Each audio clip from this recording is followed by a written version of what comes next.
It's very cold outside. I'm shivering. Oh, oh, my hands are numb with cold. ठंड से हाथ ठिठुर गए हैं बिल्कुल. My body is shivering. So I have to wear woolen clothes. Dear students, welcome again. I'm your favorite English trainer Anil Sharma. आज आपके साथ हूँ एक मौसम भरी क्लास लेके. अंग्रेजी कि ये क्लास आपके लिए तमाम वो डाउट दूर करेगी जहाँ पे इंग्लिश और सर्दी, कड़ाके की सर्दी, दिल्ली की सर्दी, ठीक है. तो हम लेके आए हैं आपके लिए एक मौसम वाली class English with Anil Sharma. Anil Sharma English channel पे आपका स्वागत है and you are welcome in today's class winter सर्दी वाली इंग्लिश. सो डियर ऑल, सबसे पहले जानते हैं कि अंग्रेजी की जो शुरुआत होती है वो मौसम के साथ क्यों जुड़ी हुई है. क्योंकि ऐसे बहुत से मुहावरे हैं जो भाषा को लेकर चलते हैं, जो सीजन को लेकर चलते हैं. आप डेली सुनते होंगे ब्रेक द आइस. अभी ब्रेक द आइस क्या होता है? चुप्पी तोड़ना. ये एक ईडियम है अंग्रेजी का, एक सेइंग है ब्रेक द आइस. जब काफी लोग चुपचाप बैठे हों, उन पर बर्फ जम गई, जैसे बिल्कुल बर्फ की परत जम गई है, ठीक है ना, तो क्या बोलेंगे? अरे why don't you break the ice. तो चुप्पी तोड़ो भाई, कुछ बोलो. तो मैंने हिम्मत करी चुप्पी तोड़ने की. क्लास आपके साथ है विंटर वाली इंग्लिश, ठीक है. तो सबसे पहले सर्दी में हम देखते हैं क्या होता है. सर्दी में होता है कोल्ड. तो दिस इज कोल्ड वेदर, ठीक है. तो सबसे पहले हमारा सेंटेंस स्ट्रक्चर क्या बनेगा? कोल्ड वेदर, ठंडा मौसम, ठीक है. तो मौसम की जब भविष्यवाणी की जाती है, वेदर फोरकास्टिंग, मौसम का पूर्वानुमान करना. कितने चैनल है ना, वहां पे हल्की हल्की बूंदें गिर रही होती हैं, ओस गिरती दिखाते हैं या स्नो गिर रही होती है, तो वो बताते हैं कि टुमारो जो है मौसम कैसा रहने वाला है. It will be snowy, windy, rainy, what. हम मौसम के बारे में बात फिर कभी करेंगे. आज बात सीधी सीधी वेदर की, मतलब मौसम के साथ साथ अंग्रेजी के सीजन की, जो कि हमारा ठंडी का है, ठीक है. तो cold, icy, when there is very much cold, जब बहुत ठंड होती है, बर्फ जम जाती है जैसे कि, बिल्कुल तो हम बोलेंगे इट्स आईसी आउटसाइड. तो सेंटेंस कैसे बनता है? Oh no I can't go outside, मैं बाहर नहीं जा सकता. It's very cold, it's icy outside, ठंड है बिल्कुल, ठीक है ना. फ्रोस्ट बाइट, ठीक है, ये भी आपने बहुत सुना होगा. अब बाइट तो काटना होता है, फ्रोस्ट होता है पाला, ठीक है. तो कई जगह पे बर्फ ना गिर के हल्की सी, बिल्कुल हल्की सी परत होती है, खासकर प्लेन्स में, हरियाणा पंजाब में हम लोग इसको देखते हैं, क्योंकि हिली एरिया में स्नो गिरती है वहां पे. तो यहाँ पे क्या होता है? फ्रोस्ट बाइट होती है. तो फ्रोस्ट बाइट का मतलब क्या है? जब पाला हमारी उंगलियों को या शरीर किसी हिस्से पे लग जाता है तो इट्स वेरी सीवियर, बहुत दर्द करता है रियली, ठीक है ना. तो ये हुई बात हमारी. नेक्स्ट क्या है? मैं कुछ बॉडी की उन पार्ट्स की बात करता हूँ जो इससे अफेक्टेड होते हैं. मोस्टली क्या होता है? Lips are chapped. आपने देखा है ना, होंठ फट जाते सर्दियों में, और lips are chapped, CHAPPED, chapped, ठीक है. Lips are chapped. और हमारी एडिया फट जाती हैं. अब मैं आपको एडी तो नहीं दिखाने वाला हूं, एडिया फट जाती हैं, ठीक है. तो हम क्या बोलेंगे? There are cracks on my heels, there are crack on my heels. आप देखते हैं ना, क्रैक क्रीम आती है, क्रैक क्रीम आती है, तो इसलिए आती है. तो ठंडी की समस्याएं भी अलग हैं, ठंडी के लिए स्ट्रक्चर भी अलग है. देख के आगे चलते हैं.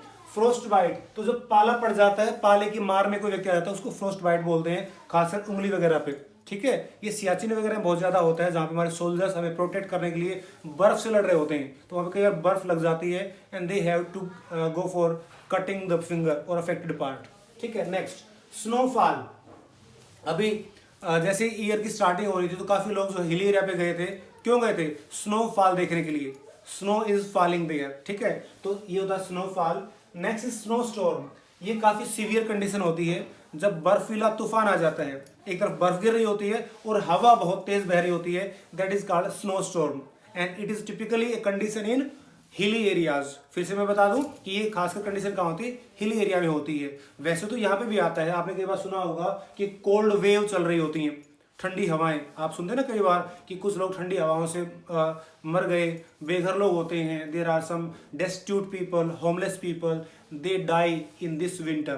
कैसे मरते हैं? कोल्ड वेव से मरते हैं. तो पिछले 3-4 दिनों से आपने नोटिस किया होगा, आफ्टर 14th जैन, मकर संक्रांति के बाद ठंड बढ़ गई है and it has gone into cold wave now, ठीक है. तो आज तो बिल्कुल, बल्कि ठंड इतनी ज्यादा थी, there was no sun, there was no shiny day, it was totally overcast. Overcast होता है जब बादल छाए रहते हैं, ठीक है ना। तो सो देयर वाज नो सन। आप सभी सेंटेंस स्ट्रक्चर को सुनते रहिए, बार बार रिपीट करके सुनेंगे ना तो आप एक ही दिन में पूरे इंग्लिश वेदर और इंग्लिश सीजन के मास्टर बन जाएंगे, ठीक है। आगे चलते हैं। Freezing cold. अब फ्रीजिंग कोल्ड क्या है? अब देखो यहाँ तक तो ठीक है।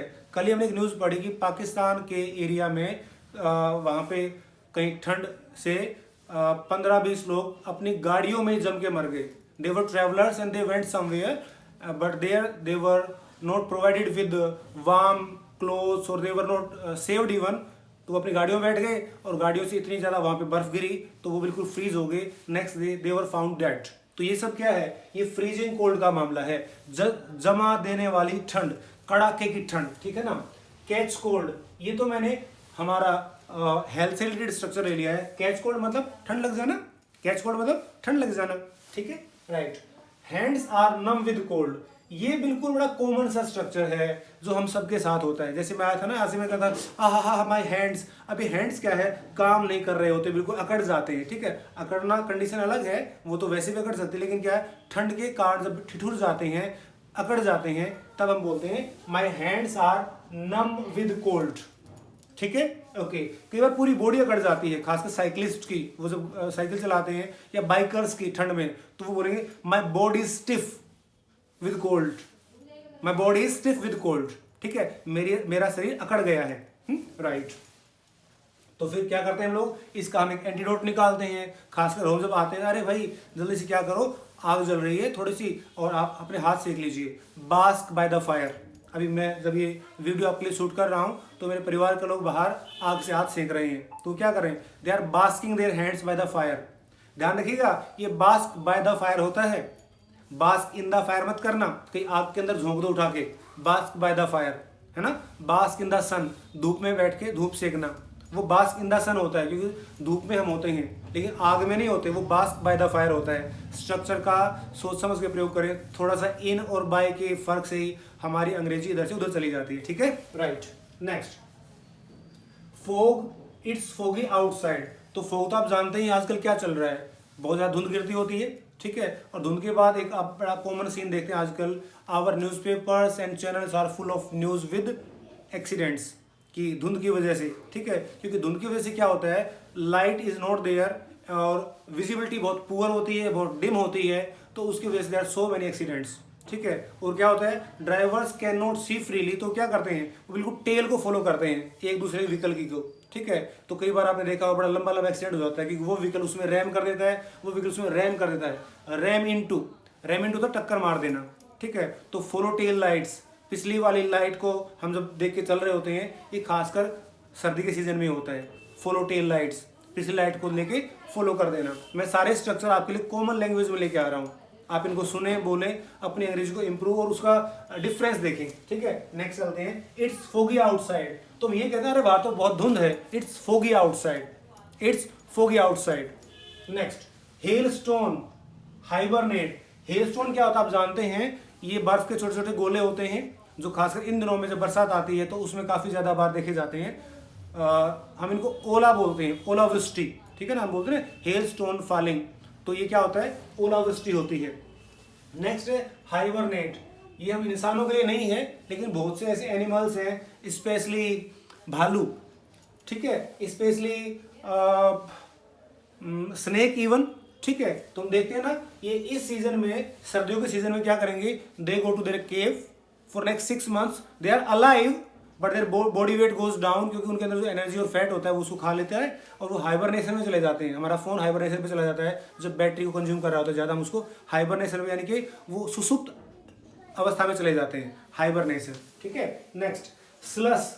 अब ये स्लस क्या है, ये हमारे देश में देखने को काफ़ी कम मिलता है, मिलता तो है हिली एरियाज पे लाइक शिमला में, लेकिन जो कंट्री लाइक कनाडा, साइबेरिया, रसिया के काफ़ी पार्ट्स हैं, यूके, इनमें ठंड पड़ती है तो वहाँ पे क्या होता है, जब बर्फ गिरती है वो हल्की सी पिघल जाती है, तो फिर क्या होता है, वेट मैसी स्नो, ठीक है, गीली मैसी गंदी सी हुई बर्फ जो होती है ना उसको बोलते हैं। एक तो बर्फ गिरी हुई हो, वो थोड़ी सी पिघल जाए, थोड़ा कूड़ा करकट सा मिल जाए, दैट इज कॉल्ड स्लस, ठीक है। सो हम कहते हैं अरे रोड पे तो ना काफी स्लसी हो गया है, it's slushy outside. Next, harsh cold, हमने भी बोला था कड़ाके की ठंड। हार्श जो भी होता है ना, हार्श वेदर, वो बाइटिंग होता है, वो परेशान करने वाला होता है। Okay, next is chilly cold. It's chill. आजकल चिल वर्ड बड़ा कॉमन है ना, let's chill.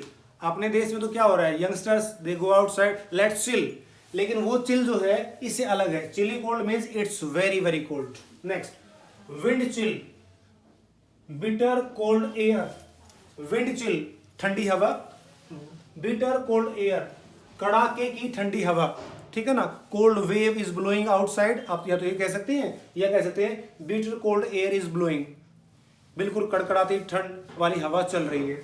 Next blanket of snow, तो जब बहुत ज्यादा बर्फ गिर जाती है तो बिल्कुल चद्दर की तरह हो जाता है ना, ब्लैंकेट कंबल की तरह। तो लोग क्या करते हैं, हम लोग भी कंबल ओढ़ते हैं, वी वियर कंबल। हाँ जी, ओढ़ने को पहनने को वियर ही बोलते हैं। आपको अगर ये लगता है कि पहनना सिर्फ वियर होता है, तो कंबल ओढ़ना जो है that is also called wear. तो do you wear blanket? I think you must be. तो आगे चलते हैं, ब्लैंकेट ऑफ स्नो, तो बर्फ की चद्दर बिछ जाती है।